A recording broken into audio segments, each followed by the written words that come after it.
Welcome to episode 34 of Potentially Dangerous, presented by Tal Tapper. I'm your host, Tony Hager, tonight, and we have just a ton of topics to discuss. It just seems like everybody has a solution or something they want to talk about. So hopefully you join in the fun this week. Eric Shares is joining me on this podcast. Usually he's kind of a lurker with Ross, but tonight he's getting the co-host spot, or I guess we're all co-hosts on this thing. There's no real man on our show. So how are you doing tonight, Eric? Doing pretty good. Not a whole lot of wrestling going on this week, so kind of a little bored. Yeah, it's you go crazy on the weekend, and then Monday and Tuesday is just kind of boring. We're waiting for there's a couple duels this week in the CIML that I'm going to be going to, but sectionals and sectionals this weekend obviously will be very popular. So for everyone that's listening to this, each week at 8 p.m. Central, we record this podcast on an app called Blab. It allows listeners to watch in on and record this recording and even call in. You guys can give your opinions or just simply chat here on the right-hand side. And if you don't feel comfortable hitting the call-in button, that's perfectly fine. We want to hear from you, whether it's chat or you get your actual voice heard if you call in with us. This podcast tonight is really to hear your opinions. And, this week we just decided to do something different. Instead of just kind of going through all the news in Iowa, we want to bring up ideas. I'm not sure if we ever can get anything done, but there's some good ideas that have been brought to my attention, and there's also a lot of problems that I think hinder our state dual championship, state individual championship, just the sport in general in our state. And Eric, first, I think we go right at it. I mean, this is really kind of the elephant in the room when it comes to the state tournament in Des Moines. Everyone complains about the dual championships. I know we talked a little bit this weekend about some conversations you had with some coaches, and I liked that was not really a crazy idea that hasn't been brought up before. But why don't you touch on what your ideas were or what you guys were talking about?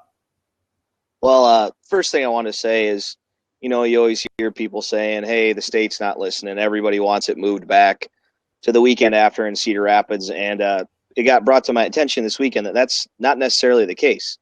You have, in your 3 classes in Iowa, you have 4 or 5 schools that make it to state duels about every year, pretty close. So, I mean, we're talking, 15 teams in the state of Iowa out of 283 that are going to state duels every year. So those teams are the ones whose voice needs to be heard. But what you're hearing is the other 260 some teams that are getting free scouting out of the deal Wednesday. I mean, you got 260 some teams that are saying, hey, we don't have a problem with it. And they are never qualifying for state, and they honestly maybe don't have a chance to qualify. And, they're down there scouting every day. And, I mean, why wouldn't you want the kid you're wrestling Thursday morning to wrestle 3 matches all day long the day before? So I guess that's not really maybe a solution, but it's just kind of putting a spin on it that people don't think of all the time when they're wondering why it's not getting moved, because maybe the people down in the state aren't hearing everyone else's opinion. They're just hearing the 260 some teams. They're not hearing the teams that actually matter. Why would that be? I mean, you got to imagine that. So you're saying the teams that matter are the ones that are actually competing, or the ones that aren't competing? The ones that are competing should, I mean, nobody even listens to what they have to say because, I mean, they're not down there, but they're the majority. I've talked to teams that are there and aren't there, and I feel like there is still a consensus that it's bad. I mean, if they get that opportunity to be there, it's not going to be a good option. I mean, we've seen for the last 2 years, somebody has gone down in that dual state championship, and kids it's really affecting the individual state championship, which is, in my eyes, the better championship now, because I'm a big fan of duels. But when teams are sitting out their studs because of the individual state tournament, and because that state title probably means more to them, that's a problem. That makes it no fun. I mean, if the team loses once at the state dual championship, it's they throw in all their JV kids for the rest of the term, and then it's like, why are we even here? Mm-hmm. So Yeah. Yeah. I guess one thing I kind of see is I know always hear everyone say, it's the JV state tournament or whatnot. And honestly, that's not really the case. There's only been 3 times where teams have been on the front side of the bracket undefeated and they've thrown their JV. And I think it was Southeast Polk that first year. I know Eddyville Blakesburg did it in the finals one year. I think there's one other 3A team that did it. But yeah, teams, they go for it until they lose. And then, they throw in the towel. there seems like to be a lot of shakeup of who they're wrestling, and or if they don't think that they have a shot to win the duel, like if they're not neck and neck, they're not going to wrestle their best kids because they don't want their best kids to possibly get beat. So I mean, that's just that's what it comes down to. I mean, so here's kind of my idea. I've talked with my idea. There's a couple coaches that have talked about this. A coach that came from a different state, and what it boils down to, and this is really specifically 3A, I guess, in my eyes. The qualification to get into these, to get to the state tournament, to get in these duels the week before. I mean, the system is just completely flawed. I mean, we've got coaches that are responsible to rank 16 or 24 best teams in the state. And it's really just based off information that they get to see on track, because and a lot of the times that track wrestling, that stuff is just not entered in correctly, or it's something new for the state, I think, sometimes, or it's not the coach that inputting it, it's maybe a manager. So it's just a lack of knowledge there. And I just know that a lot of coaches aren't even voting for this thing, and I don't blame them. I mean, we got somebody, I've talked about this multiple times. Well, when we brought up these dual team rankings of doing them on iWrestle, why we did them is because a team in Northwest Iowa should not be voting for a team in Southeast Iowa because they never see them. And it's all based off popularity, who they talk to at a tournament. And I see a lot of that in 3A. I mean, that's just what I'm around. So it's turned into being a popularity contest, because I can tell you what, right now, if a coach doesn't like another coach because of something what happened in a duel, they are going to slot him lower just because of what happened in that duel. And that's not the way this should be. Yeah. What's funny is 3A, they need to figure that out. But I always hear everyone complain about 1A and 2A. They're like, oh, it's not fair. We're having an individual tournament decide who the top 2 teams are from each sectional that go to duels or regionals. And I actually think that it works, because if you're the 3rd best team in a 1A sectional, your dual team is not that good. You're not top 8. So I actually think it's a pretty easy way to figure it out. Now, back when it was only the top teams, that was a little different story, because I know there were a couple years where you had the 2 best teams at one sectional, but I can't think of a time where a team was going to be top 8 in 1A and 2A and they didn't finish in the top 2. So I don't know. Maybe you move districts to the same weekend as sectionals for 3A, so you have a week there to wrestle regionals. You might be a little short on officials. I'm assuming that maybe is why it's the next weekend and it evens everything up. But I got a lot of ideas. I don't know if any of them are any good, but well, yeah, I mean, this is just these are just a platform for us to give them out. And if you're listening to this in this blab right now that's live, you can just join in. You can either chat on the right-hand side where you see, welcome, Austin join, Vicky McFadden join. Just chat right there in that chat box. And I'll put you a little message here, chat here, so you kind of know where to do this. Or you can just click call in. It's underneath my screen or Eric's screen. There's a little call in circle. You can get on that. So here's kind of my idea. And the timing of the championships really is what makes it, besides how you get, I mean, the top teams are going to get in the state dual championship no matter what. That the 16 to 24 area, that's really just more make you look good for your AD. But the timing of the championship really is what's the hardest thing for coaches and for me to get around. So holding it the day before the individual state tournament, it's tough because it's tough on the kids because we're now making these kids weigh in 4 days in a row, and some of them aren't having to do that. So, and the only reason why this is, I think, is it's because it's just a convenience factor. They're renting out Wells Fargo, so it just makes it convenient to have that the day before state finals on TV Saturday night, and we can get to that topic too of switching some stuff around. But here's kind of the idea. Okay, is make this a real playoff, just like football, baseball, basketball. Take your top 32 teams. You pick 16 in the East, 16 in the West in each class. State can see these 16 teams, and you take a week early to mid-January and call it playoff week. Tuesday night of 4 regional sites on each half of the state. They'll hold a quad, which will be the semis and finals. Win both of your matches that night, and then you finish in the final 4 of your half of the state. Thursday night, same week, 1 regional site for 4 teams on each half of the state. You win both of those, guess what? You're in the finals. Saturday, this is all in the same week. That Saturday is finals, East versus West. You take your finalists from all 3 classes and hold the championship Saturday, and we can find a perfect spot for it where everybody's happy, or move it around. It doesn't need to be at Wells Fargo. We've seen it done in Cedar Rapids.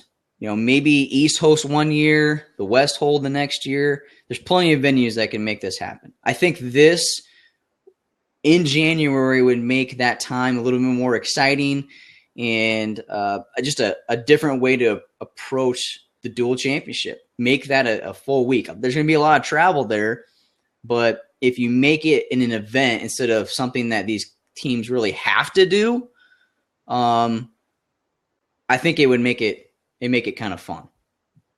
So, what are your thoughts on doing a week-long playoff like that? Yeah, I think it's condensed enough where it would work, and it's not too spread out enough where it wouldn't work. But I don't know. I'm just trying to think of downfalls always. What would your teams do that aren't your top 16? Would they just wrestle? Well, that's the biggest question that came up. That's the exact same thing. The teams that don't make the playoff, pretty easy. They just go to practice. Those programs that are not in the top 32, they need a break from competition, or they just need practice. I mean, if you're not in the top 32, then you got to be figuring out something to do, or, you shouldn't get privileged. Just like college football. If you don't make the bowls, then you're sitting at home. You're sitting at home to figure out how you can make it there the next year. So, yeah, I like it. I think that'd work. The biggest thing would be just the travel. I mean, it's actually, setting it up. But I mean, for 4 schools throughout the state, that's going to be a huge event for them to be able to have 4 teams come in, top 4 teams in the state. So, man, I think it's honestly, with that travel thing, the Tuesday you probably wouldn't be traveling too far because your wrestling team's close. Maybe a little bit Thursday, but on Saturday, I wish more teams would travel far. I wish for sectionals that they would split it up like East and West, and you get 8 teams from the East, or you get 8 couple teams from the East, and then a couple teams from the West, because you don't wrestle till noon on sectional Saturday. I mean, you can drive 2 or 3 hours and still not have to get up that early. So, I mean, travel on the weekend, I don't think should be an issue. Some teams make way too big of a deal out of it. I mean, gas is cheap now, so I wish teams would travel more. Yeah, I think the cost of sending one team in a bus or a couple freaking vans. I mean, it's not like we're bussing up 3 buses for a football team and 1 bus for just football pads. I mean, this is one bus per team. I just cost, I think, is just a cop out, and something that with the added excitement for these duels, it's something that maybe the Athletic Association gives back to these teams. If you make in the top 32, you get a certain amount of money for travel. And that's going to make those ADs, those coaches, that more hungry to make that happen. And these guys, I mean, I just know what we made and what we gave back to the Hawkeye Wrestling Club for our duel at Carver. So I know what the state is making on these type of events. They can't tell me they can't find maybe a smaller venue that doesn't cost as much as Wells Fargo and give a little bit money back. Maybe there's some kind of rules from the Athletic Association giving schools money. I don't know, but so yeah, if you've got a idea, hop on here. We want to hear from you. Don't be scared. We're not gonna bash you. You just hop in here, and this is a podcast where Ross Barczyk doesn't get to chime in and cut you down, or Lars tells us that we got crazy ideas. Shares and I are going to the moon. The only people that'll be bashed here will be Ross, so don't worry. So another idea of just a state dual championship that you had was, let's move individual up to Wednesday, Thursday, and have the state finals on Friday night, and do this dual state championship on Saturday. Correct? Yeah, I don't claim to be the first person to come up with that. It's just one I've heard, and I don't see many downfalls. Maybe your biggest one would be people saying, "Oh, I can't get off Wednesday, Thursday, Friday for work," and it's like, well, other people are, so they can go watch their kids down at duels, but that takes away the scouting advantage of people coming down and watching those teams wrestle in duels that didn't make it. And then I think I heard one of the state's biggest issues with it is they didn't think anyone would stick around for Saturday for duels. But I mean, you don't have that many people there Wednesday for duels. They don't even open the top half.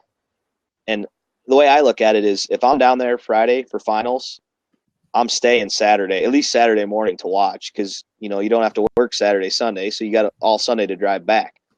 I think they're really missing the boat there. I think a lot more people would stick around than they think. Yeah, the people that want to be there, it's just like the same concept of people saying, well, if you stream it, no one will come. If the people that are going to want to be at that event, they're going to be at that event. And I think it just would make it more exciting. And that maybe if there's family members that can't come see some of these people at the state championship, they get to come and watch them wrestle more on Saturday. I mean, their family members only get to watch them on Saturday if they're in the placing rounds. So there might be that guy that just can't get out of work Thursday or Friday, or maybe a dad that just has that job. But if he's wrestling in those duels on Saturday, he can maybe see his kid wrestle 2-3 matches, and maybe he just has no shot at ever making the stand. And I like that idea. I think that boils just down to money, TV, which sounds like that's going to get changed up a little bit anyways. But, I mean, I think that's an easy solution. If they want, if it's down to money wise or keeping it in the same location, that would be a very simple solution. More kids would lose. I guess more kids would be out of school on Wednesday. So you'd have kids, missing Wednesday, Thursday, Friday, but what's one more day? Just what's one more day? So anything else on the state dual championship? I mean, we could probably have a podcast for that sucker the whole time. It's a debacle. Yeah, it was nice how they had it, but I think somebody asked what was the reason they moved it, and I think it was just the state realized they could get it a lot cheaper because they're already renting out Wells Fargo all week, so they basically get it for free. And I believe that was why they moved it. Yeah. Oh, the next thing that, talking about moving events, I was at the CIML tournament on last Friday. And it is one of the toughest tournaments for the year, and it's held. It starts at 4 o'clock in the afternoon. So these kids have to go to school pretty much, I'll just say, a half a day, and watch their weight, make weight, and have a mini state tournament in one day. And what sucks about it too is there's so many mats going on. I mean, the semifinals are held on 4 mats, which is like the state tournament, but it's just so rushed. And the finals are on 2 mats, and it's just we've got kids that are getting third place, fourth place, at fifth place, even at the CIML, and they're real excited because this is such a tough tournament. And you see a couple kids that are like, pumped up, and they look up in the stands, and no one's even watching them because there's other things going on. And I just feel like it's just a cluster. Have you ever been to the CIML tournament? I have not. No. So, I mean, it's just, I think the hardest part to think about this is these kids just have to go all day with not making weight and then wrestle 4 matches at one of the tough. I mean, if they were doing like a quad with 4 different teams, you're not going to have 4 tough matches. But at the CIML, you have 3 to 4 tough matches, and it's got to be tough. And it's just got to be tough on these kids. So you could still have it on a Friday, which wouldn't solve the whole weight issue. But if, maybe officials are the issue, you could get a lot of these matches done Friday night and then do semis and finals on Saturday and make this sucker a huge event. And you could take it down to 4 mats, because right now Southeast Polk really has the only facilities in the CIML to hold this type of tournament. So they're the ones that are in the seating meetings. I wouldn't say deciding the tournament seedings, but no other school has that opportunity. Indianola probably, they could do it at their field house. I don't know why they haven't made a bid for that, but if you take it down to 2 days, you could run the tournament on 4 mats, and you give other schools that opportunity to have it at their school. And I think that would be a positive solution, and everybody wins. Now, Andy Hamilton came up, said, well, it's cost involved. You got to have people stay the night. And there's really only 3 teams that would affect. If it's held in Des Moines, would be Fort Dodge, Mason City, probably Ottumwa. And I think these teams, I mean, this idea just didn't come out of thin air. I mean, it came from coaches. I think coaches want that opportunity to take their team on the road and stay overnight. I mean, Johnston loves going out to this new Bettendorf tournament.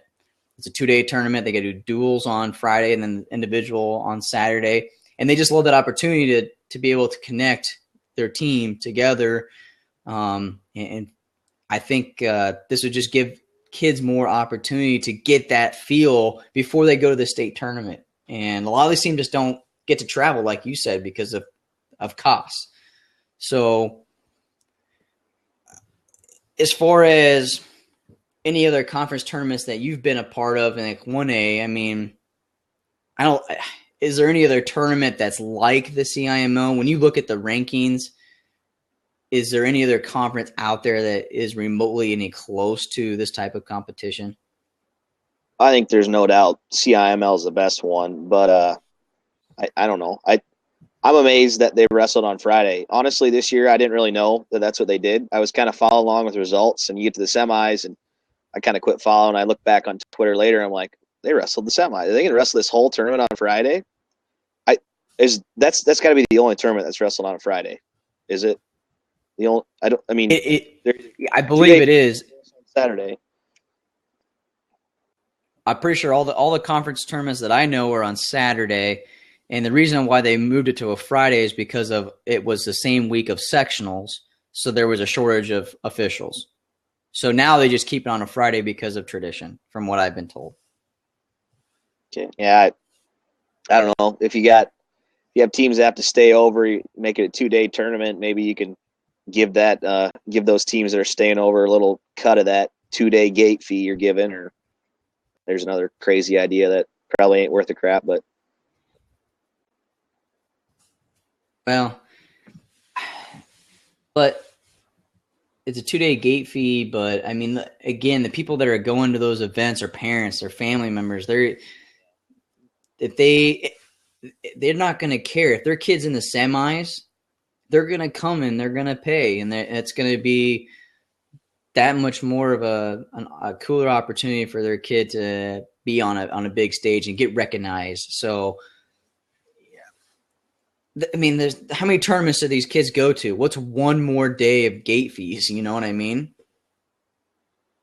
Yeah, I don't know. Well, so it was just tradition that it was on Friday this year because obviously there was nothing going on Saturday. Yeah, it's just tradition. From what I've been told from the coaches now is, because they could hold it on that Saturday and there'd be, I think, plenty of officials. So they could do it, they could move it, but it's just kind of what they do now. So, but I talked to 5 different coaches on Friday, and all of them hate having it on Friday. So either move it to a Saturday or move it to a 2-day event. One coach was just wanted their kids to get more recognition, and I just grabbed a hold of that, and I understand that. And, if we're going to call this the mini state tournament, well, let's make it a state tournament. So, that was just one issue, I guess, that some coaches thought of, I guess. So, if you're listening to this blab, this podcast tonight, don't be scared. Can't be Shares and I we are sick of talking to each other. We've already been talking to each other for a half hour. Jump in, call in. I know there's some people on there. Carter Happel, jump in now. I want to hear what you think of the way that the state dual championship is. How are you guys going to be on a pedestal to win a state dual championship? How cool is that to be Don Bosco, Lisbon, in Cornell College? Those type of events where there's no main school that you're at. I mean, it's just a neutral site. That's what's fun. That's what's fun about this sport. No one has an advantage. We want to hear from you. So, since no one's going to call in, we're going to move to the next topic. Next topic is Shares. I know you've got a full-time job outside of wrestling. That's all I do is just talk and debate wrestling all day and complain. And someone from the Gazette, I've drawn a blank here, put out the cheerleader requirements. Have you had a chance to read this? No, I kind of heard some rumblings though when we were texting back and forth about it. All right, so I mean, I've cheerleaders sometimes. I mean, we don't even know what sometimes the purpose is because not all. As a wrestler, you never get to hear them. It's just an opportunity for them to have an activity, and I think it's something good for our sport. There's a cheerleader in every other sport, maybe except golf and maybe cross country, but the requirements that the state put on these girls and maybe some boys, are just absolutely ridiculous. It's 6 pages of what not to do, what not to wear. And the one that's there's 2 things that are just really ridiculous on here, Shares. No glitter. No glitter is allowed on the face, hair, or uniform. What do you think that has an effect on anything at the state wrestling tournament? Obviously, it's just getting on the mats, I would assume. I know Ross is going to be really sad to see that rule put in there. I know he's big on glitter, but I mean, obviously, it's just getting on the mats. I don't know any other reason why. I mean, I guess. I mean, was it really that big of an issue getting on the mats? I mean, I guess I never thought about it like that of maybe somebody slipping on glitter, but okay. The other one is fingernails. Their fingernails can't be let me see if I can find this. I don't know where it's at in this. Again, it's 6 pages of just crazy stuff. Okay, fingernails must be kept short in capital letters. When extending the fingers and looking at the palm of the hand, the fingernails should not be visible. This is something that is 100% in the rules. Fingernails for wrestlers definitely need to be clipped. Definitely need to be clipped. Do you think maybe somebody like clawed at the mat, like real pissed off, like clawing and like broke it or ripped it or something? I mean, there's got to be a reason why this is an actual rule. Somebody that would probably know about long fingernails is Ross Barczyk, and he's just itching to talk about this glitter. I can tell. Yeah, I'm definitely fired up about state wrestling cheerleaders no longer getting glitter, getting fingernails checked. Obviously, that's because the Lisbon cheerleaders are interfering or something. They're scratching Carter Happel's opponents. That's why I think the fingernail rule's in effect. I mean, have you had a chance? I know Carter's on here, so I got to give him something. Yeah, you guys been picking on me. Well, we let you we let you pass a little bit. How was the caucusing? It was crazy turnout. I think there's a lot of people out supporting their candidates tonight. Are we talking about the caucuses for Iowa high school president? Next one's going to be Kirk, isn't it? Yeah, we are also starting a campaign for Iowa High School Athletic Association. Yeah, we do like Kirk's ideas. Yeah, in Kirk we trust. Yeah, feel the critter. Critter has never been on Potentially Dangerous. He had an opportunity to be on Takedown Radio, and he didn't show up. He is not coming on to talk live ever in the history of Potentially Dangerous. He must not have the voice for radio or anything like that. I don't think either any of us have the voice. It's just a passion.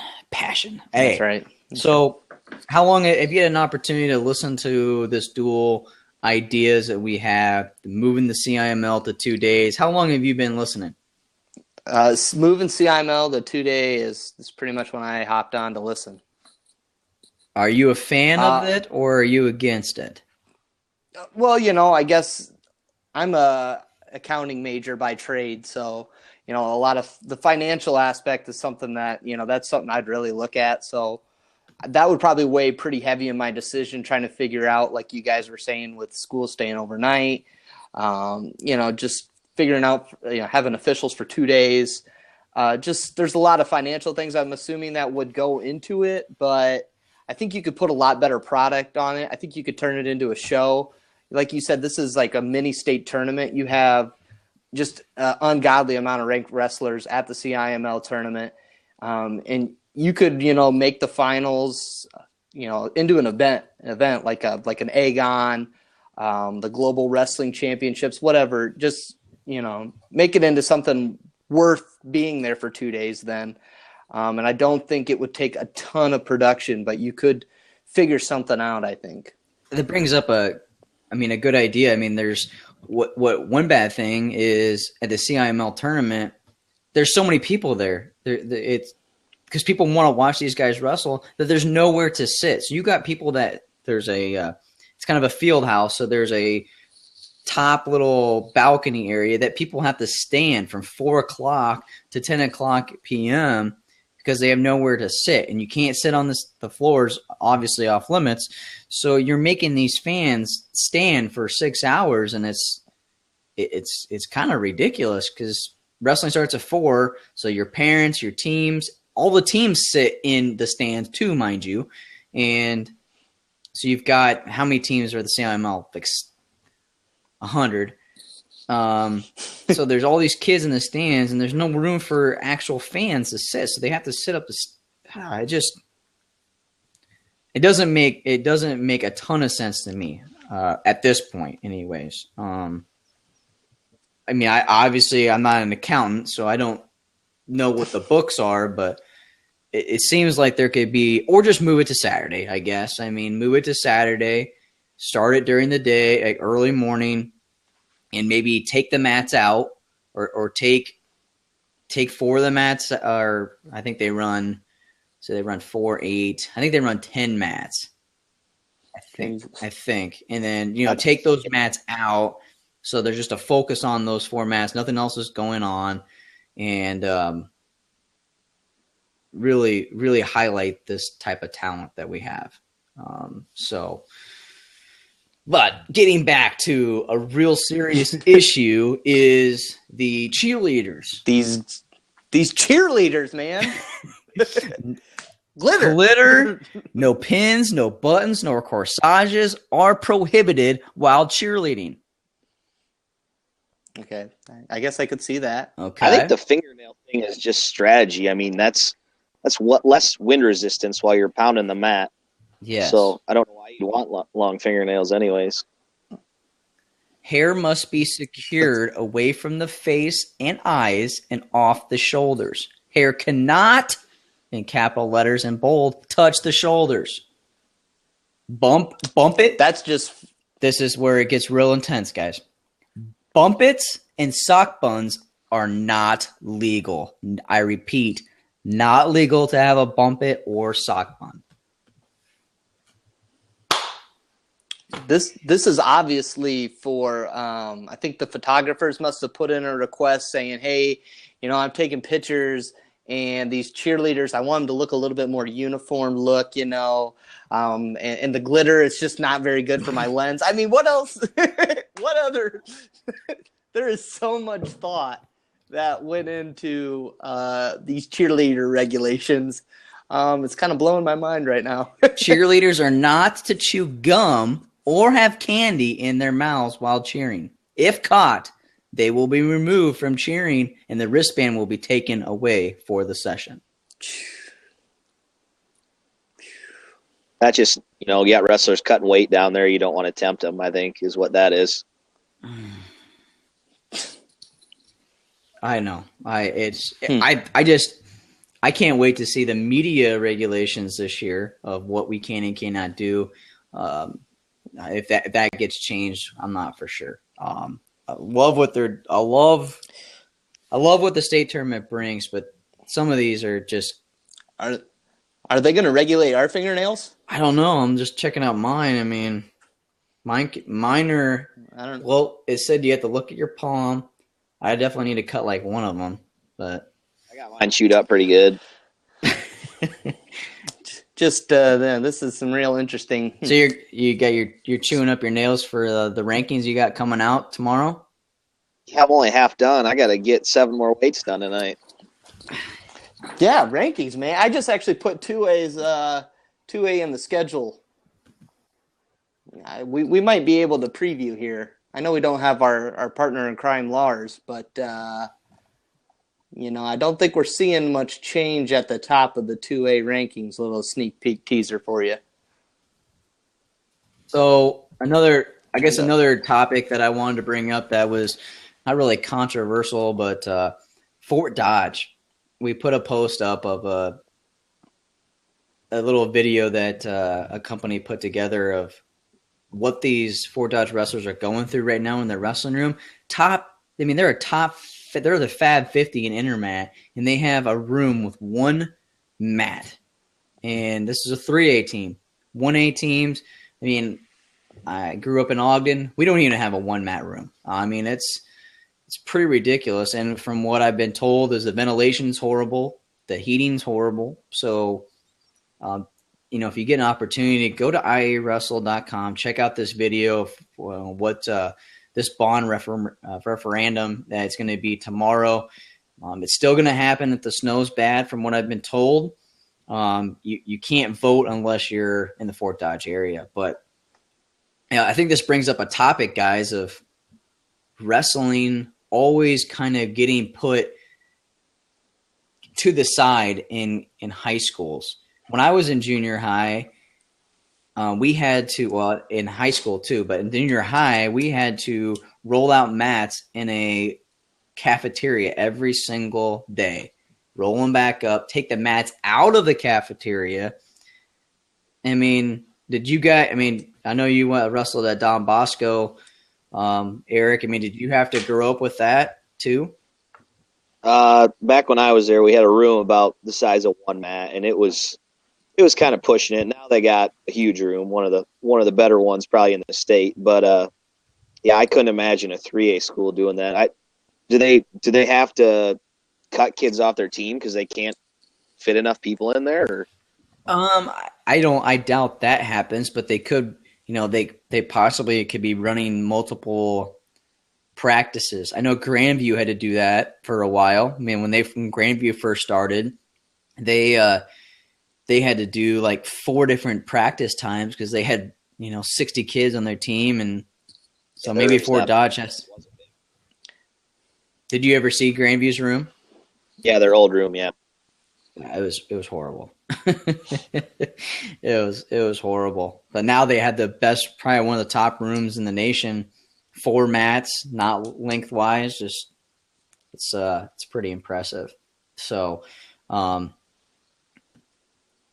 our state, not really. It's a nation. That's a nationwide problem. We're talking about problems in wrestling right now, or what we could do in Iowa. But that's one thing right there that if you have an opportunity around the Fort Dodge area that you can vote, get out there. I think you have to be 18 to vote for that thing. So, somebody that doesn't even like wrestling, I think it tells you exactly what it's going to cost you to if you approve this. It was like $11 a month or $11 a year, like just something ridiculous. So, yeah, just think of those.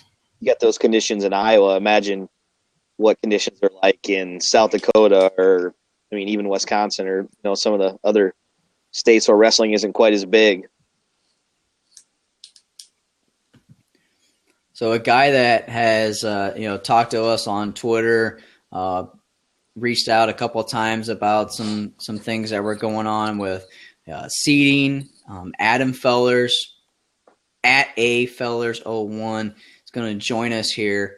Hopefully, I pestered him on Twitter a little bit today to join us, and hopefully he's going to join us at some point to tell us, or just debate with high school wrestling. When you see college wrestling right now, all the big thing is stalling is called a lot more in college. And I really like the new rules that college has put into place. I felt like it's created a lot more action.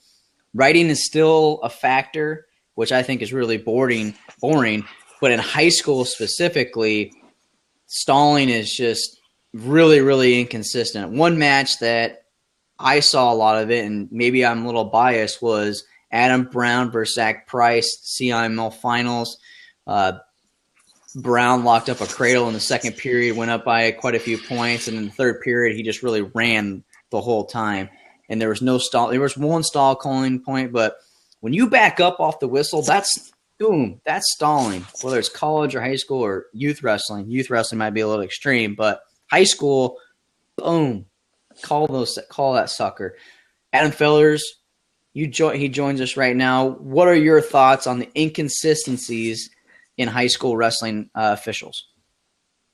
I think it's I just moved back to Iowa. It's actually the first tournament I've been to in a while. It was kind of baffling. It makes it hard to watch. You guys have guys like your guys self continue to try to grow the sport on all levels.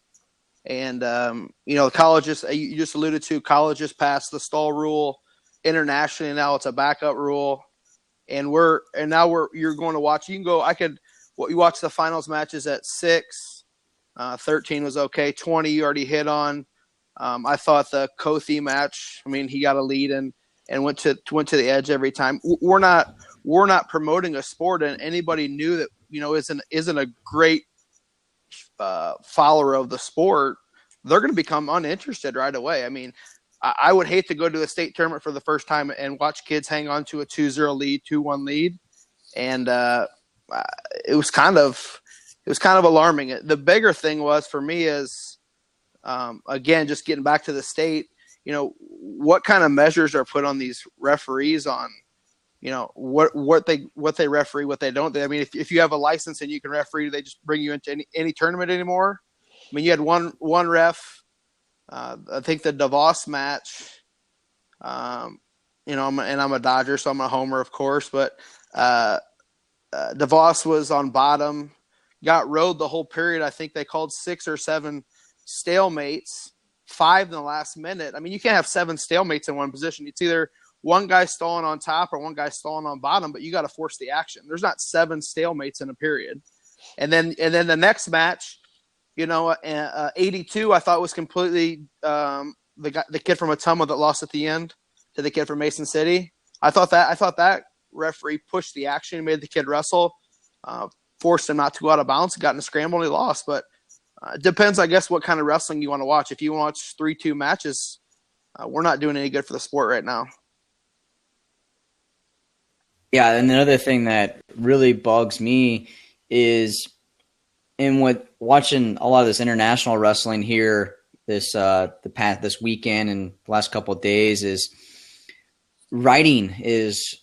I'm a big fan of folk style wrestling, but now that freestyle it's growing on me more and more, and the reason why is there's no writing, there's no boring writing, and in high school it is absolutely horrible. I used to just stall out by just putting a couple legs in. You can get a leg in and you do a power half, and you can fake doing the banana split or whatever. I mean, at the end of the day, when you put a leg in, probably in high school, it's really stalling, and it's horribly, horribly inconsistently called. I've never actually probably seen a stall call when legs are put in. Have you guys?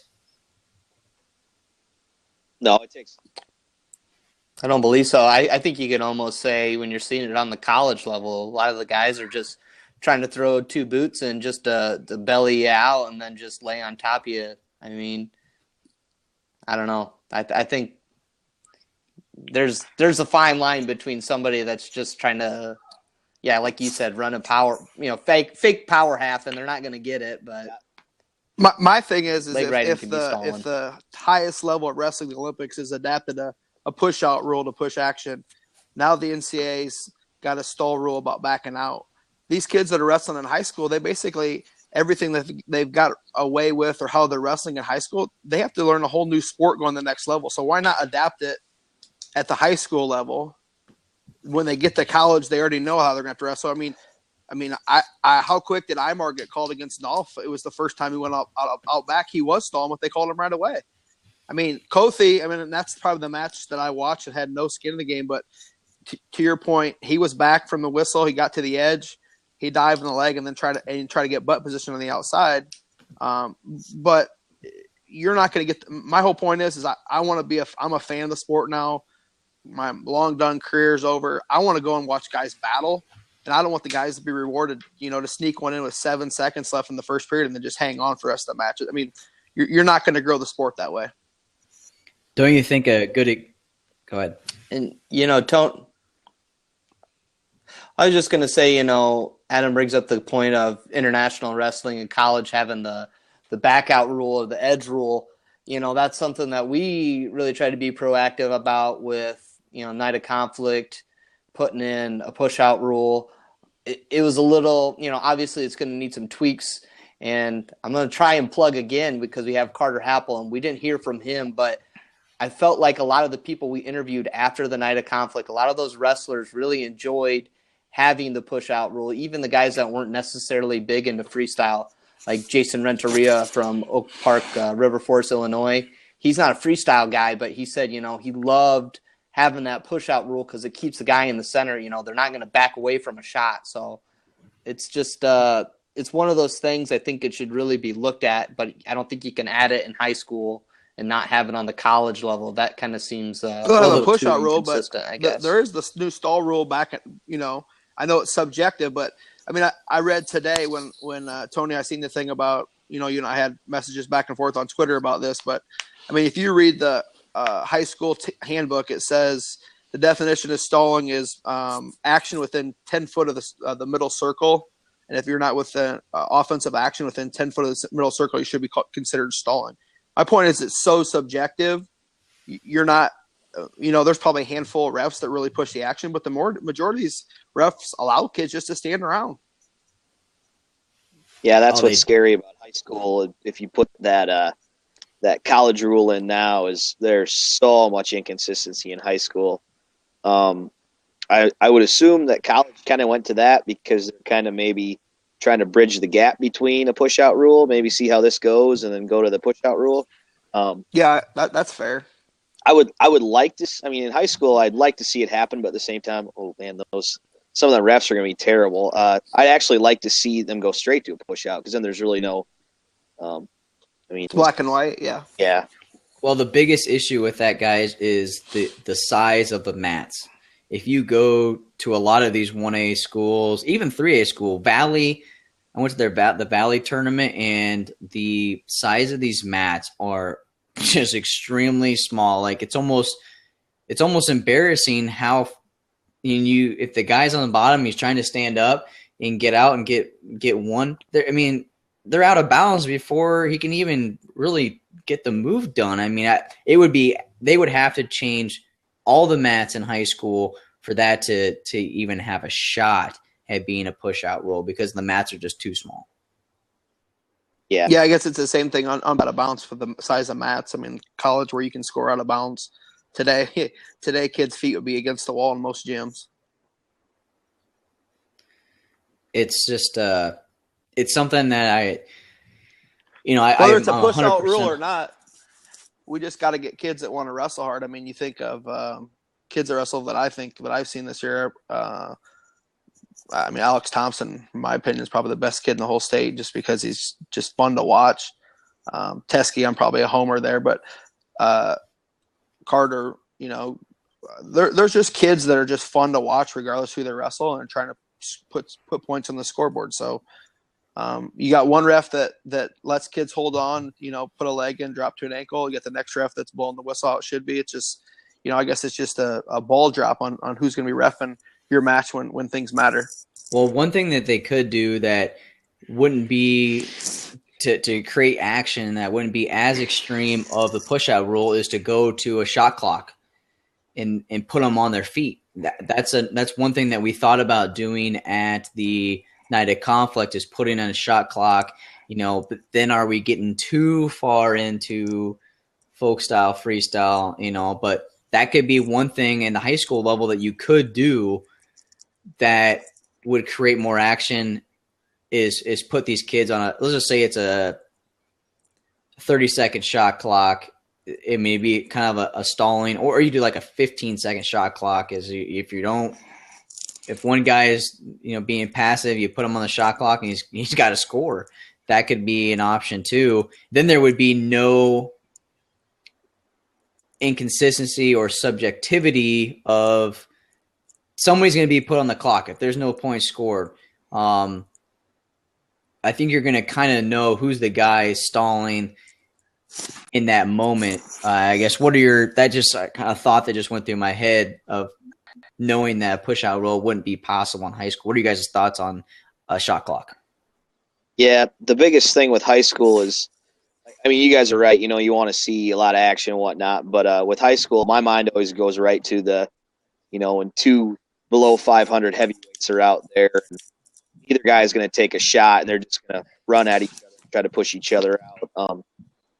I know you can't always make everyone happy and everything, but I think what you said where if somebody doesn't score, somebody's going on the shot clock. I like that better than just randomly putting people on.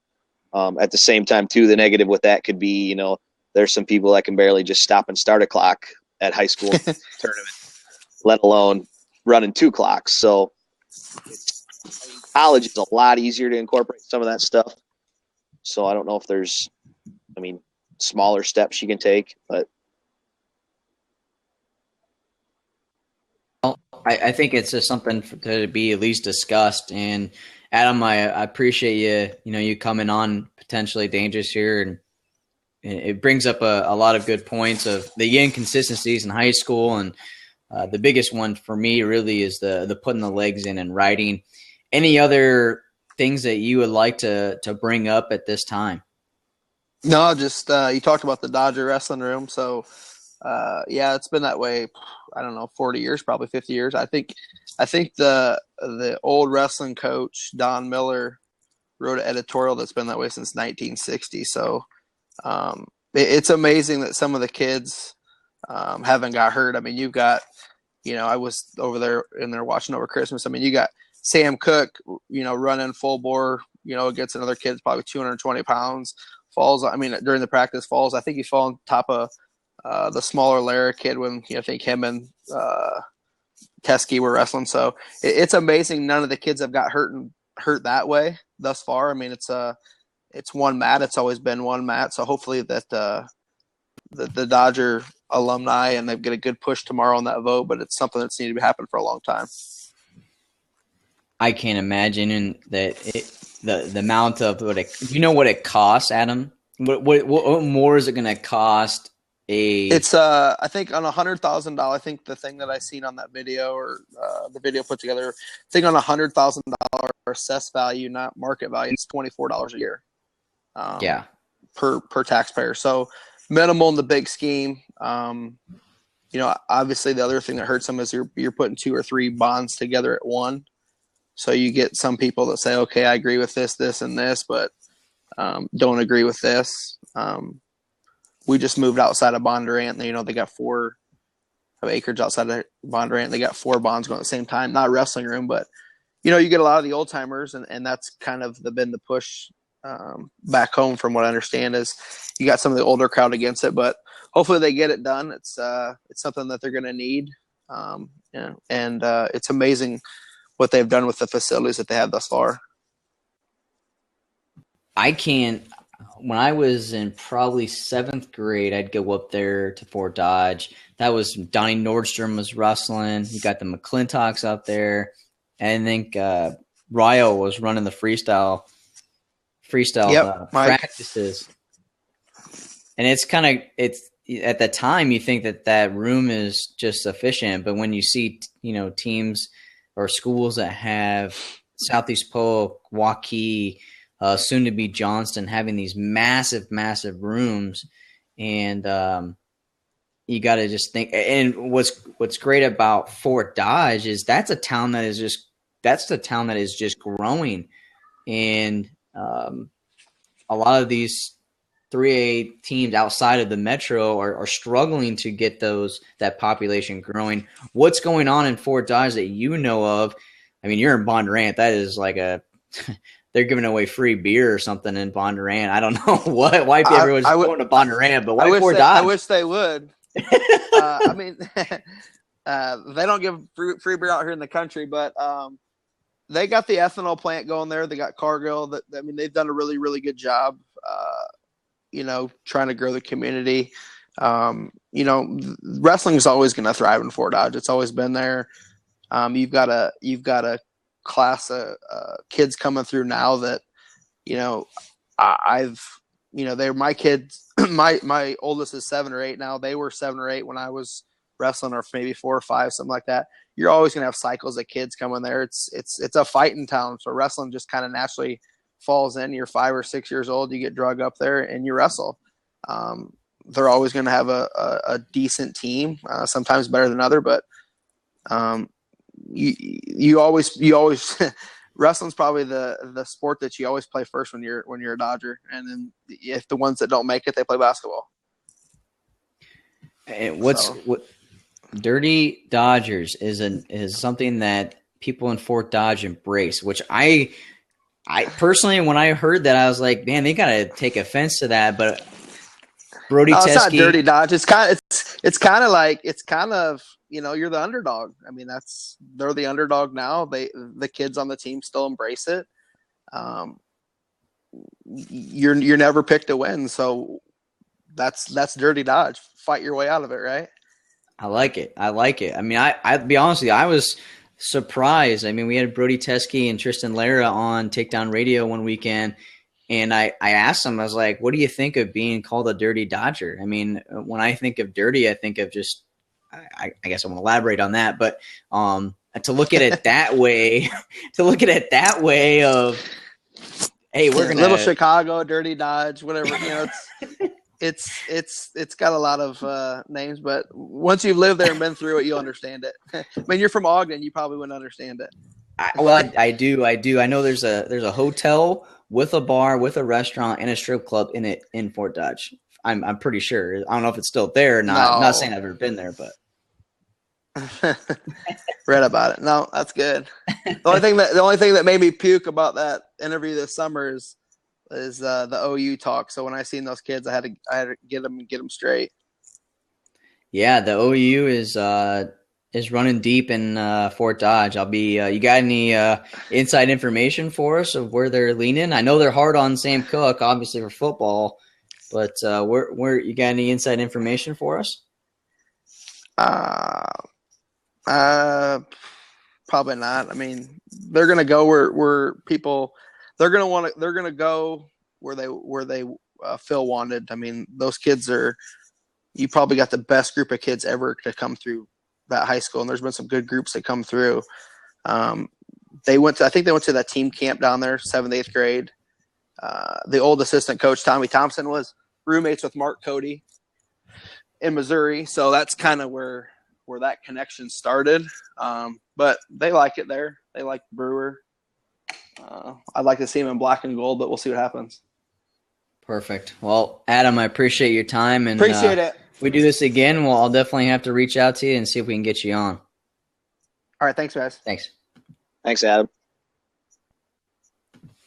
So, Adam Fellers, I appreciate, and that was good. We wanted to have this be a show of people that community of wrestlers that have ideas. I mean, we lucky enough, Eric, that we have this platform that we've created where we can just say whatever we want, and we usually agree with each other, but people that listen don't typically agree with us, it seems like. But that everyone has the right answer, but it's just a matter of actually going out and doing it and figuring out how we can figure out these solutions. But some of the things that he brought up is that stalling, inconsistencies and putting and holding these officials accountable at the college level. They actually hold these officials accountable now, and we've got drawn a blank here. Old official's name that's running this. Mike Allen. Mike Allen. Yeah, Mike Allen is going to these big events. He's at Midlands. He's at Iowa Duel, and he holds all of these officials accountable. They have numbers on the back of their officials' jerseys now to where coaches can grade them and give them pointers of what they're doing wrong. And I think that's what Mike Allen and his little crew is doing to determine who gets to be at the NCAA championships. At the high school level, if you want to officiate at the high school state tournament, it's all about who you know. It's all about the old boys club. There's somebody. If I decide I want to put up an official uniform right now and say I want to officiate at, I've been officiating all year, and every single coach has given me 5 stars or hasn't complained, which is probably impossible. But let's just say that I was perfect official, no one ever complained. I still wouldn't be able to be at that state tournament. But at the college level, from what I am understanding, is they're graded and they get that opportunity to not officiate at a big time tournament like that. Is there somebody that we could have kind of orchestrate that in the state, or is that even like an option for somebody to do that in Iowa? I think once again, when you're talking high school, there's maybe go a little smaller scale, but yeah, it'd be nice to see something along those lines. I guess I don't want to keep railing on the officials here. There's a lot of good ones in the state of Iowa, but there are definitely some that I don't know. I guess I don't really like seeing out there year after year because they're getting up there in age. And the biggest thing I say when you're out there reffing is just work hard to get in position and be fair, and that's all you can ask. I mean, if you're going to miss calls no matter how hard you're working, but just try to get in position. And that's what some of these guys are getting older up there in age, and they just can't move around all that well. And I guess but then some, everyone always says, "Oh, well, you get out there and you try it." Well, I have done it before, and I tried to get in position as best I could, and it's not an easy job. And yes, we're being hard on officials to get things consistent, but I think that's all just about leadership. That's just about somebody maybe telling them or guiding them or just giving constructive criticism. Right now, there's no constructive criticism after a duel saying, "Hey, you should have done this." That's what they're doing at the college level right now. So, I mean, let's not be, I guess, wusses about it. I mean, if somebody tells you you made a bad call outside of being a coach, figure out what you got to do to improve. I mean, this is your job. You're not anymore. This is just, again, it's possibly a popularity contest, but I just got to hold them accountable, and it's not an easy job. But that's why we have two refs. That's why there's two officials at these big time matches, big time duels, tournaments. But that second official has to be the guy that makes that call if that person isn't in position. I mean, how many times have you seen somebody not be in position, but that second official is, but he's too scared to overrule that one because they have a friendship or they travel together. A lot of these officials travel together to these tournaments. They're a team, you could say. They're not holding each other accountable at all, I think. And if I've talked to officials, they have agreed with me that they've done this in the past where they just are too scared to overrule them. And that's why are we hiring them? Yeah, I guess that's kind of one thing too that gets me mad when they talk about officials like, oh, they're, putting in their time or they're there just for the kids. It's like, well, they're getting paid pretty good. I don't know if you guys have ever seen some of these checks some of these guys are getting. And I mean, you can't make a living off it, but for a couple hours of work, they're getting paid pretty well. But did you know the number one rated ref at Midlands is from Iowa? No. What's his name? Kurt Frost. Kurt Frost. There you go. That name is familiar. Is that Don Bosco boy? Yep. Yeah, I figured. Everyone in that dang town's last name is Frost. Frost or Ryder or Welter or I did Weber, see there was a Shares wrestling this weekend at the MVC. I think there was one. No, I don't. Well, I didn't see one. I don't know. There might be no relation there though. Okay. So you say. Well, right. how do you finish? You do. I can't remember. I might have just made that up. I'm not sure. You probably did. I've been known to do that. Don't listen to Hager. Yeah, don't listen to that. So, all right, Ross. Well, you've kind of been in and out. I feel like you might have a little juicy topic that you'd like to discuss. You got anything on your mind of just kind of something an idea or something that has kind of been grinding at you that maybe is there an opportunity to fix? To change in high school wrestling, I kind of, I don't know. I haven't really been around the high school scene a whole lot in the past few years. Kind of more or less just got back into it in the last few years. The biggest thing to me is just when the state duels are. I'm still not a fan of having them before the state championship, so I might have missed that part of the podcast earlier on. Did you guys talk about that at all? A little bit. So, I mean, I don't want to rehash something you guys already hit on. What do you got? To me, tell us what you got. You see, that's the thing. I don't know if I have a solution, but maybe it's because I live over in this part of the state, but I did like having state duels happen after the individual tournament so you didn't have to worry about kids getting hurt because, let's face it, the individual tournament is, the pinnacle of our sport. It's what these kids dream of. I'm sure, Lisbon, Alburnett, Don Bosco, Fort Dodge, Southeast Polk, all these top schools, they would love to win a state dual title, but at the end of the day, they still want to win the individual tournament because that's what's the biggest deal. And winning the individual state title or bringing home a medal individually is a really big deal to them. So for me, I liked it after the individual tournament and at the U.S. Cellular Center. I was a big fan of that. So I just kind of wanted to go back to the old way. The the old way. It's all about the new way with us, I think, isn't it? Figuring out how we can, right? We are pretty new wave. We are pretty new wave. We are 2 years into this this journey of iawrestle.com, and appreciate everybody that's listening to this podcast, listening to us live right now on Blab. We want to hear from you. Okay, we've took us 45 minutes to get one person, Adam Fellers, to join in, and we want to hear from you. Don't be scared. We don't need to see your face. We just want to hear your voice. Let us know. We want you to be heard tonight. Let's talk about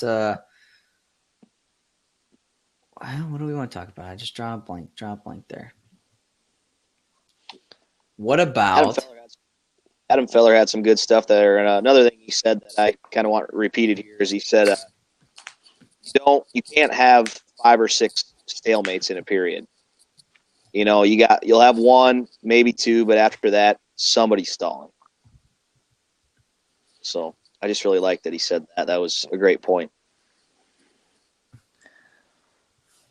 It's interesting. I see the merit to the argument, but I think that'd be pretty tough. I guess I don't know if you have, the one guy stop an action twice, and then that'd be kind of a tough judgmental call, maybe. But I mean, I definitely see where it's trying to go. So, any other topics? I mean, we've been talking for an hour and 15 minutes here. I mean, any other topics that you guys can think about that we need to just kind of get off our chest? I mean, we're here the postseason, and we're going to be talking about sectionals, districts. We got rankings coming out tomorrow that we will touch on next week. Eric and Lars and Kirk will be dropping those. Maybe. Possibly Kirk tomorrow. Yeah, he might be waiting for the week of districts, correct? Was that what he's thinking? Yeah, I think so. Yeah, last year that's what we did. We had a week after the 1A, 2A final release. Okay. So how about that's a pretty sweet tight Mercury hat you're rocking. Yeah, I'm rocking the Nike. Rocking the Nike tonight.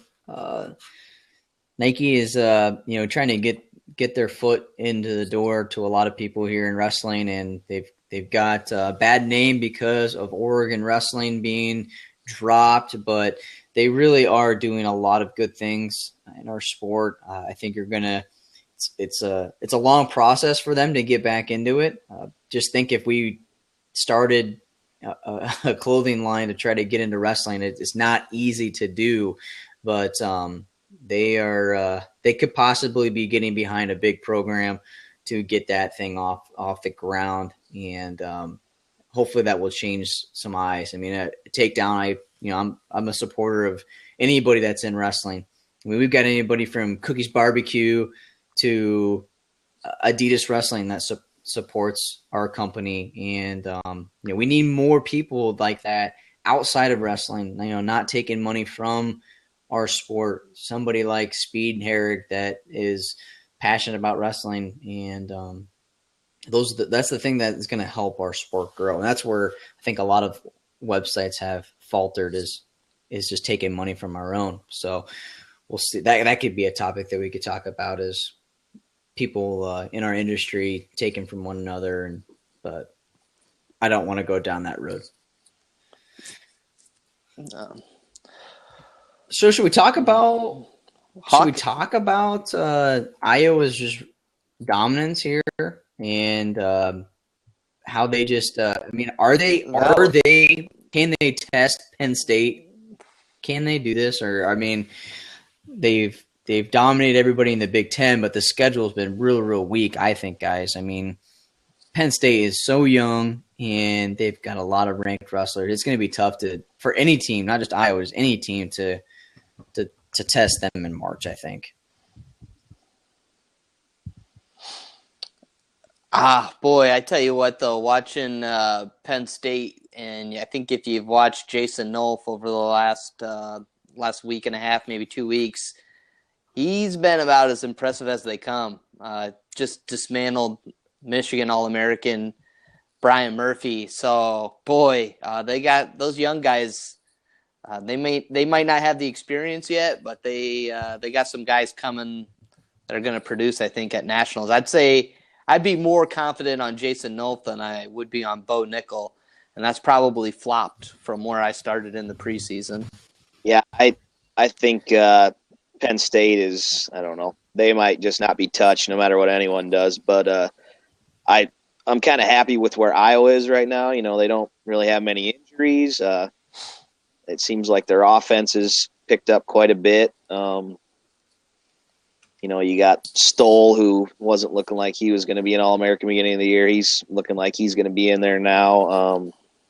I don't know, Sorensen's been as good as he can be. Gilman just dominated the whole year long. It's just, I think for the first time in a while, they're looking better at the end of the year than they did. So, I mean, you can only take care of yourself. So whatever Penn State does, they're going to do it anyways. But from a team perspective, I think they're right where they need to be right now.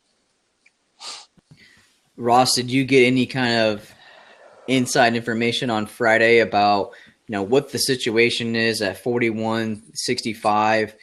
They went with Brody Grothus on Friday, and I mean, Tommy Thorne was our wrestler of the week 2 weeks ago, and that guy is super impressive. Redshirt freshman, I believe, and Brody Grothus went up against Sabatello, went 2-2 at NCAA's last year. He wrestled him 2 weeks ago. I mean, Brody Grothus, I think, is just right there. But are you getting the feeling that he will be the guy at 141, or what's going on? I would think, and I was kind of doing my research homework for the Indiana duel coming up, senior night. So I think Brody's probably going to get another opportunity here in Carver Hawkeye again. I think Tom Brand should do it for all Brody's done for the program, but I think he beat his Indiana opponent they were both at 149 last year or 2 years ago, and he beat him by like tech fall 15-0. I think he even blanked him. So, it'd be interesting to see what Brody can do at 141 against him, see if that gap's been closed by his Indiana opponent, or, but if he can still go out there and just roll this kid, I think that's going to give him a lot of confidence.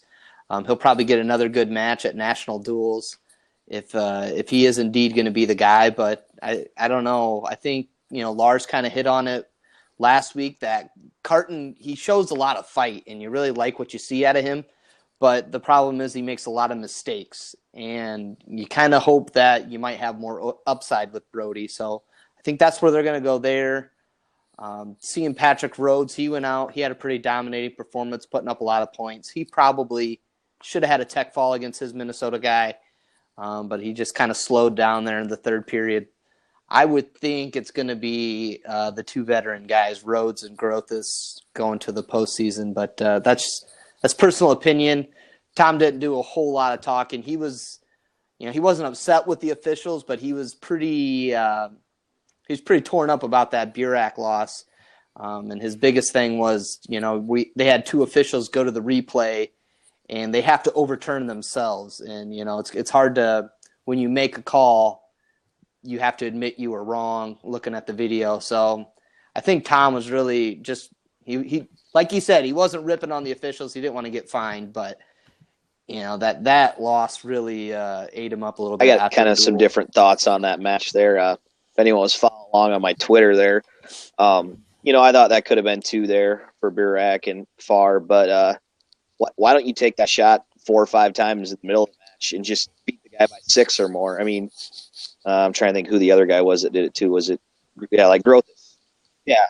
I mean, Cooper didn't shoot till Sorensen's done that a couple times too, like he did against Surtis at Midlands, I believe. Took one shot, he took him down like nothing. It's just like, why aren't you doing that for 7 minutes instead of the last, 10 seconds?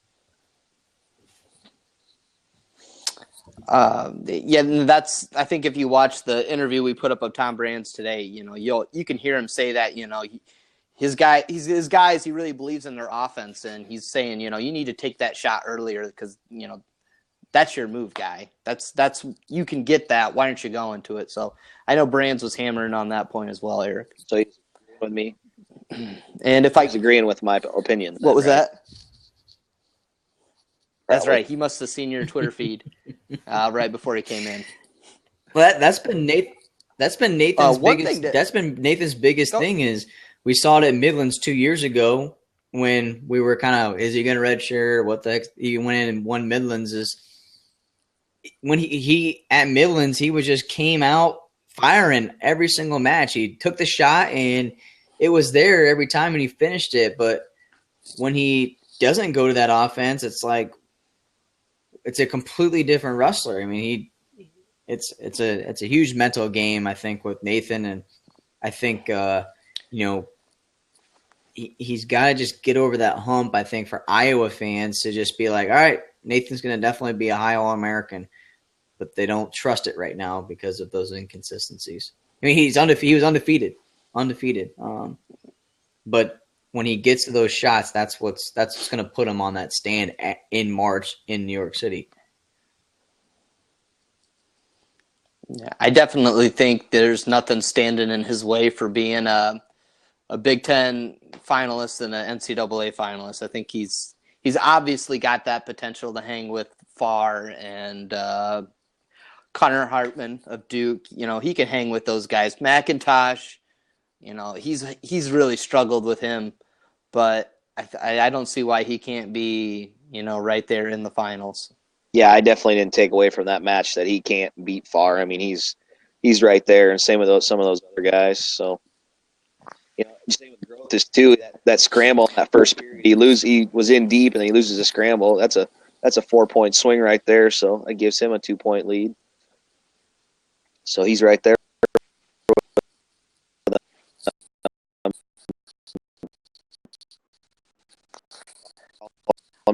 I think it'll be interesting to see Moving at Big on Tens. to Iowa State. You know, everybody I think talks a lot about Carver and all the fans having an influence on the refs. Sorry. So I was just going to say, I just want to see how Big Tens plays in because, you know, we've talked about how they fade during the stretch. Big Tens could be really big being in Carver this year. Oh, it'll be huge. We've seen that at a lot of the Big Ten places. There's a lot of hatred towards Iowa and a lot of fans. It was really interesting when Penn State was kind of just rising. Everybody was cheering for Penn State to beat somebody from Iowa, and now it's kind of the other way because they just realized what they just built. And it is not the fans built that, but I mean, it's just so weird for Iowa fans, I think, to see every single person cheering against them and cheering for Penn State when an Iowa guy lost. And when that's going to be at Carver, they're going to be a lot quieter than they would in a different arena. So that's a huge advantage for them to have this in Iowa City, and that I can't wait because that arena is just going to be packed, and it's really one of the best venues, obviously, to watch wrestling as far as I'm concerned. Not really a venue, but as far as fan bases go.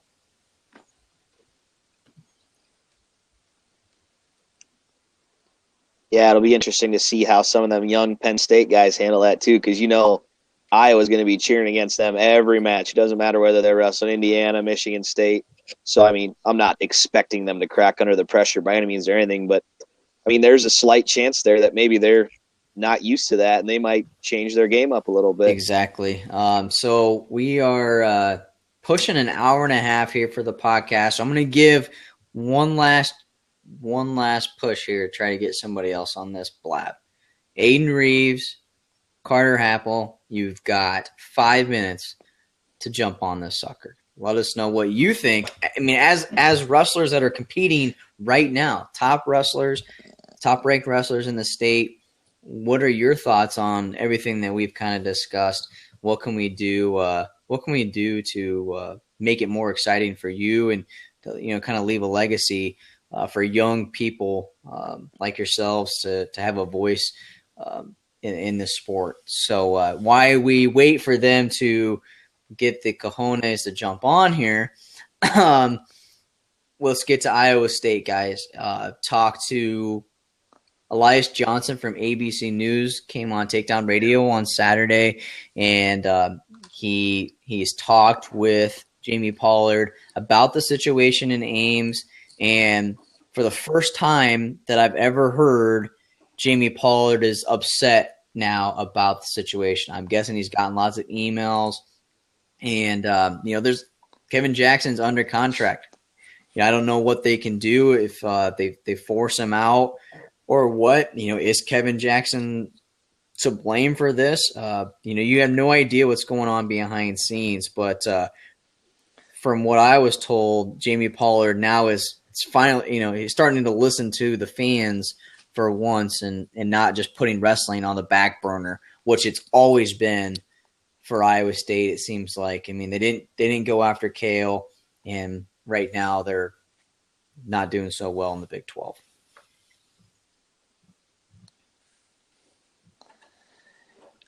Definitely interesting. And, part of coaching is managing your lineup. And I'm not trying to hammer on Iowa State here, but when you got, Nathan Boston wrestling at 141, it kind of seems like with Dante Rodriguez, they pulled that red shirt on him, even though they had John Meeks and they wrestled Meeks a lot of the year.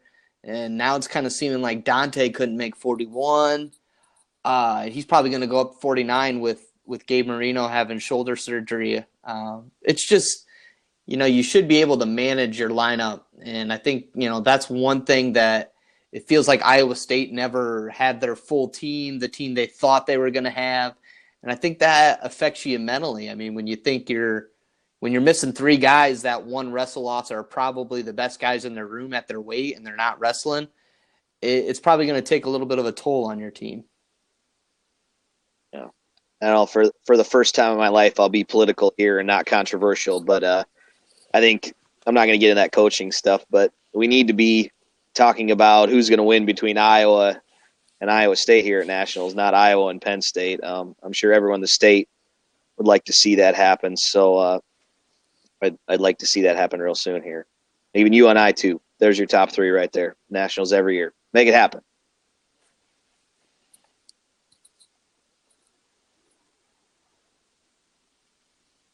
What are your thoughts, Hager? I can't hear him. I can't hear him. Okay, I'm here. It was probably good that I was muted. So okay. Anyway, Hager. Okay.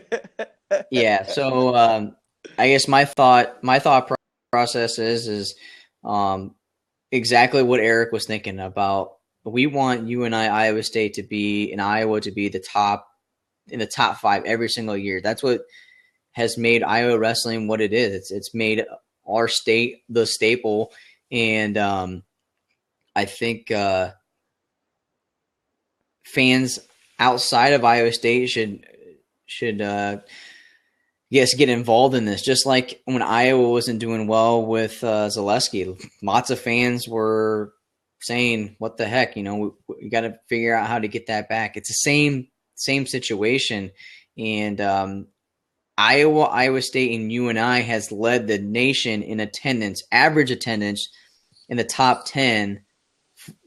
Last year, they were all in the top 10. So that's saying something about our fans. They're showing up no matter what. It'll be interesting this year to see what that average is, but just think about what it would be if Iowa State, UNI were at that top. I don't think more people could fit into West Gym, but we want to see that. So, on that note, as far as looks like Aden Reeves is going to be jumping in here. The Albia 106-pounder. Last week I was repping the Albia T-shirt, and Aden Reeves joined us. He's got a big weekend ahead of us, then 2 weeks leading up to the state tournament. You got anything? I'm curious. I haven't got the opportunity to talk to you since the night of conflict on this push-out rule. That was a topic earlier with Adam Fellers about, do we put that into place in high school wrestling or put the shot clock on? Is there one or the other that you would be more in favor of? I remember the night of conflict, when I first got there, I was a little confused by when the referees explained it. They clarified, they didn't really clarify from top and bottom how that would be applied, I guess. And I kind of like where college is going with it now, that it's a stalling every time, like the offensive wrestler forces the other wrestler out of bounds. So I kind of like where that's going, but I don't know. I like the push out rule. I like it because I don't know. I'm freestyle Greco. I like the push out rule in that situation, but I don't know. I'm not really sure. Well, it's something that we tested out at the conflict at Carver at the beginning of the year, and it was the biggest thing that I think we took away from that, Aden, was that if you're on the bottom and trying to get up and trying to get an escape, it's not a push out. So we're going to change those rules. And as we have you on here, I want to get your opinion on, this is going to be your first year on the high school scene, and there's postseason events that happen.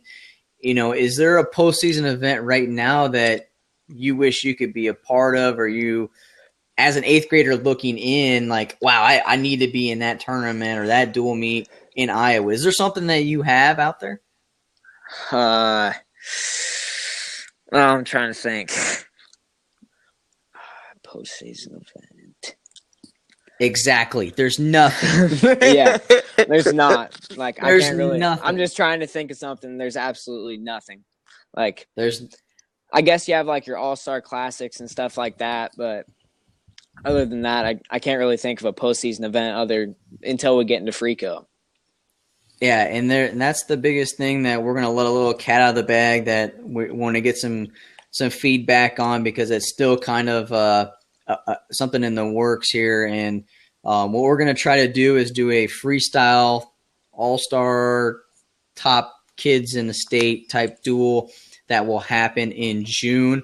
And I know that's kind of around the time of Fargo, but what we could do is do an event at Hilton called the Havoc at Hilton.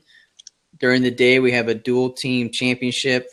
Youth, it'd be a youth dual championship. And then at night, we'd have maybe 10 matches of the top kids in the state against maybe the top kids in the nation, duking it out for freestyle. I mean, do you think that's something that you'd be interested in? Oh, no doubt. I mean, I love the Night of Conflict, and truthfully, freestyle and Greco's more my cup of tea, so I'd love that. That'd be awesome.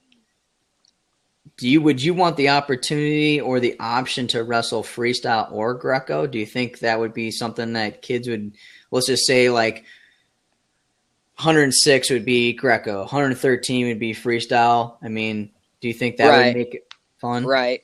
Yeah. Yeah. Like, either way. Sorry, but yeah. I think it'd be nice to have like your choice. It would depend the kid, I guess, the kid you're wrestling too. I mean, how it'd match up.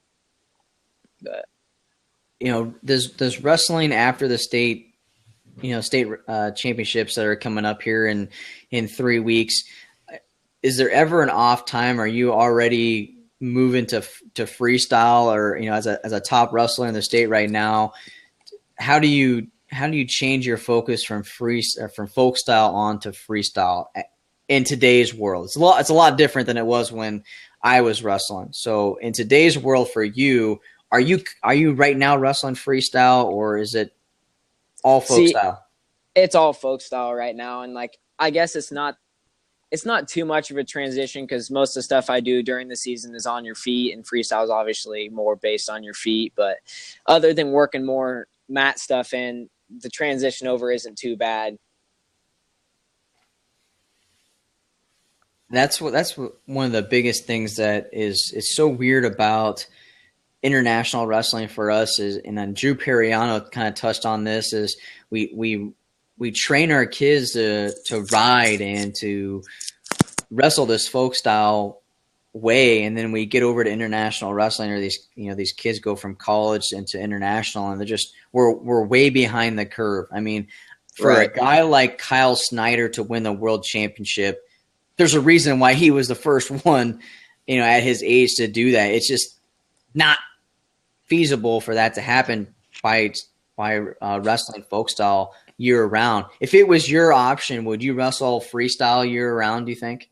Yeah, truthfully, freestyle is more enjoyable for me, because I don't know, the whole top and bottom thing. Like, I'm not too good on top and bottom, and I hate wrestling on the mat. Like, I know Carter's going to be on here in a minute too, and I mean, if he had a choice, I'm sure he'd wrestle on his feet the whole time too.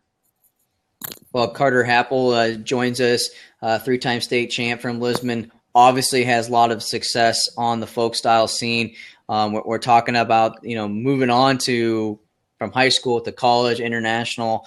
How big is freestyle in the back of your mind now here recently that it just seems like it's becoming more and more popular?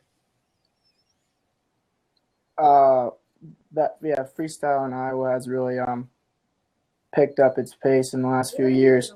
I remember when I started freestyle, it wasn't too big, but now that every year it keeps getting bigger. I know, just going off what Aden just said, with wrestling freestyle over folk style, I know I would wrestle freestyle over folk style. I've joked about changing high school from folk style to freestyle and all that stuff. So freestyle has just been one of my favorite styles.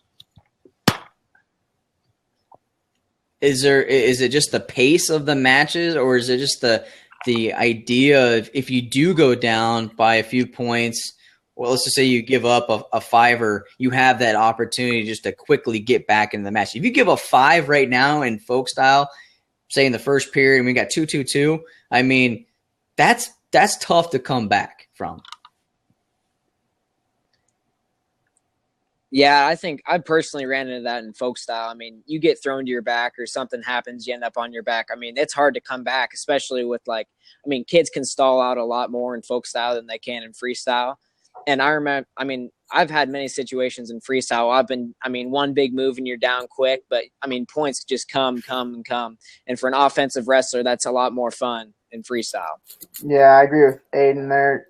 Folk style, it's once you get down, it's hard to come back. And I've been down in freestyle 8-9 points and came back and won a match couple times in the past 3 years.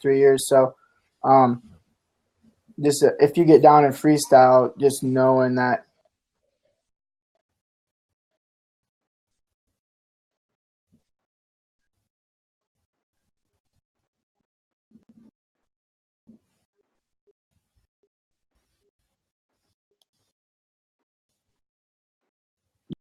you're always in the match because you got one move that can lead to another move, and you can just get points off of that move over and over and over again.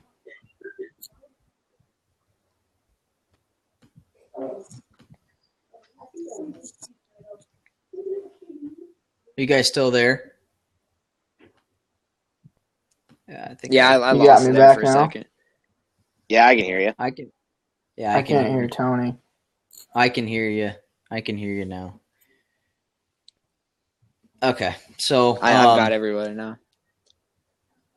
As we just to continue to grow, I guess, wrestling, and you guys have had your successes in folk style. Obviously, Carter a little bit more than Aden, just as far as ages go here, and as far as dodging, not really people dodging you guys, but not wrestling you on the offensive side, and just trying to hold maybe out for a major decision. Do you think if it'd be good to have a shot clock for those type of matches, or would it hurt you in maybe those tighter matches, say a number 1 versus number 2, where you're really trying to feel the guy out for that first 15 or 30 seconds? Is that even a positive to put people on a shot clock in folk style? I'd rather give up points. I'd rather have a high scoring, 15 to 16 match than a 1-2 match. It gives me more opportunity to score points and forces more action. That's more my style too. And I know Carter's ran into it, and I'm only a freshman. I've ran into it, but kids, you wrestle them one time and maybe you open them up a little bit, but the second time they wrestle, it's all, it's squared off, and they're just trying to keep it as close as they possibly can. That's the biggest thing that I see is just guys just trying to, they'll tie you up or they'll dinosaur arms just to try to keep this match close. But if you force them to make the action, I think that would be a positive. Now you guys are both on, top teams in the state. when it comes to the state duels and having to compete prior to the state tournament, does it I mean, as a wrestler, do you care if you're competing at the state dual championship on the day before the state wrestling or the day after the individual state tournament? Last Carter, year, you the can go first time first. Lisbon got to since I've been there, we got to go to state duels. So I've only experienced it once, but I think that kids want to wrestle like on that Saturday at the individual side of the tournament. They look forward to wrestling on that Saturday. And so if you moved it to the day after the state dual tournament to the day after individual, I'm not sure how the kids that are wrestling in the tournament would feel. I know I'd rather wrestle a finals match on Saturday night.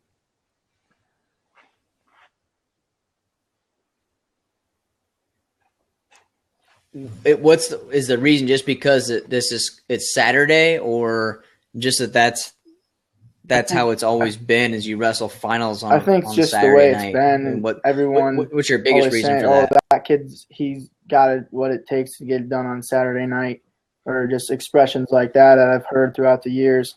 Go away from that, I'm not sure how people would take it.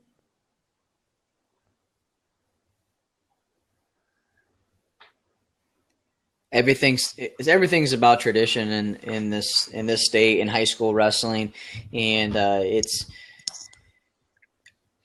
I just think that that dual state championship should be on a higher pedestal, not as high as the individual, but we should treat it almost as equally. So whether it's the week after, a week before, or even a month before some type of an event. I'm not for sure if you guys were on this prior, but we were talking about doing a playoff where there'd be 16 teams on the East, 16 teams on the West, and there would be a quad on Tuesday.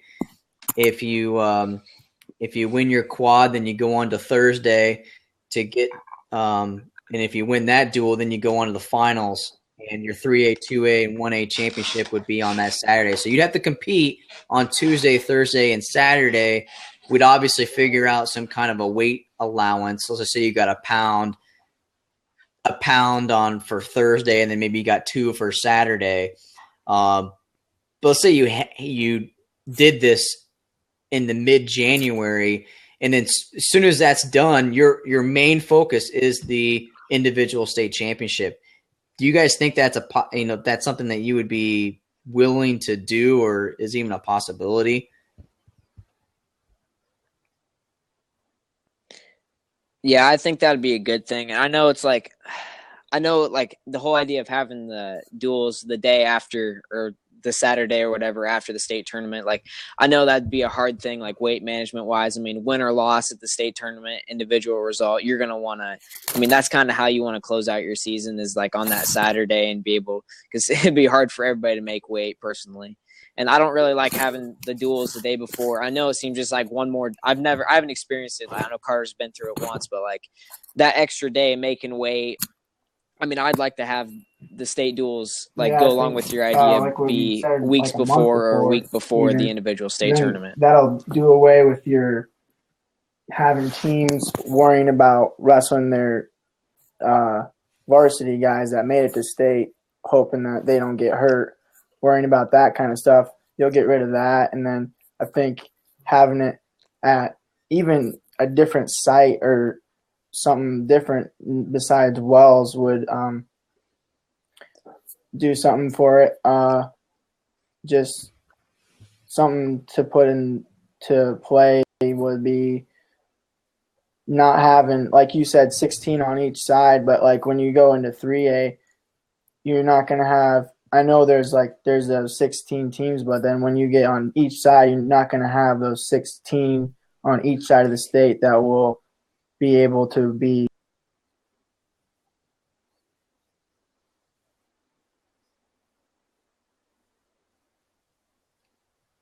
Yeah, I in the CIML, obviously that's where I think the heart of the 3A teams are at right now. So you would have to just kind of split it up somehow like Johnson would be the west Top side and notch. Southeast Polk would be west. It'd have to be a kind of a fine line there. But I think it would be an interesting concept, and it's just something that guys like Eric Shares and I are not going to be able to accomplish probably, or getting done, but maybe kids and coaches can put that out there, put that on the table when you're at your district meetings and talking with a high school athletic association. Because I think they want to get this fixed, and they want it to be exciting for the wrestlers, for the coaches, for fans. And Carter Happel, I really appreciate you coming on here. At Carter Happel, follow him on Twitter, at Reeves_Aden. Appreciate you coming on to Potentially Dangerous. Now you got sectionals this weekend, and appreciate you spending the time with us. Yep, thanks for having me on. We'll have to reach out to you guys. about the Havoc at Hilton here at some point. We're not going to release too many more details on that, but that is something that is in the works for you high school wrestlers that are going to be competing at Wells Fargo here in 2 weeks. We will definitely reach out to you, reach out to your coaches if we want you to be possibly in that event. The dotted line, it's not finalized. There's also possible an event at West Gym that we could be doing. So be on the lookout for that, the state wrestling tournament. If you see anybody from IA Wrestle during the state wrestling tournament, hit us up, let us know. This is something that you'd want to be a part of. And Shares, I appreciate you spending your Monday night with me. Almost 2 hours here. You've got rankings to do, my friend. So we're going to cut this early morning. Yeah, so we're gonna shut this thing off. Ross Barczyk, appreciate you always being on. Everybody that picked up the time to be on this Blab live Monday night, 8:00 every single week. We are here right on Blab. We always tweet it out. It's something new. It's something in beta form, so it's something that you probably never heard of. Tell your friends about it. Come in here and you can chat with us every single week, or maybe we'll do even a call-in where we let you in and talk like pretty hard to turn down top-ranked wrestlers in the state like Carter Happel, Aden Reeves, and even maybe Adam Fellers. Not ranked in the state. Maybe one time he was. But that's the stuff we like. We don't want to be guys talking all the time. This is Potentially Dangerous. I think you got a little bit of that tonight here on episode 34. Rate and review this podcast in iTunes for your shot at a towel tapper. People are winning this sucker every single week. We like to give this out. Our sponsors like to give this out. That's why we do it. We don't do it just to get the numbers on iTunes. It helps our sponsors out, get this product in their hands. So there's no other agenda behind it. Just do it because you can get some product from some great companies out there. So I'm Tony Hager for Eric Shares, Ross Barczyk, everybody at the IA Wrestle team. We're going to continue to bring you tons of coverage here leading up to the state wrestling tournament. We hope you will follow along at IA Wrestle. Until next time, episode 35 is coming up to you next Monday, 8 p.m. on podcast form on Tuesday. Thanks, guys.